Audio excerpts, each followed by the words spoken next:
નવસારી રેલવેની પશ્ચિમે આવેલું નગીન જીવન ચાલના ગેટની ઉપર આવેલું જર્જરિત મકાન તોડી પાડવામાં આવ્યું હતું.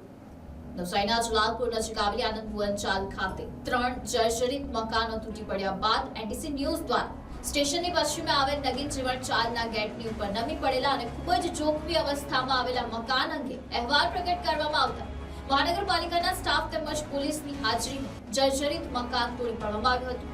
નવનિયુક્ત મ્યુનિસિપલ કમિશનરની નિમણૂક બાદ તમામ પ્રકારની કામગીરીઓ ખૂબ જ ઝડપથી અને અસરકારક રીતે કરવામાં આવી રહી છે. ત્યારે મ્યુનિસિપલ કમિશનર દ્વારા અગાઉ નગરપાલિકાએ જે જર્જરિત મિલકત અને નોટિસો આપી હોય અને તે અંગે કોઈ પણ જાતની કાર્યવાહી ન થઈ હોય તેની યાદી ચેક કરી અને બાકીના જર્જરિત મકાનો બાબતે પણ સત્વરે કાર્યવાહી હાથ ધરવાનો સમય આવી ગયો છે.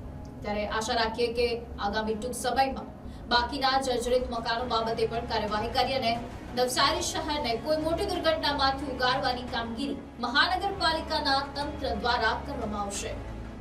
Bureau report NTC news, Navsari.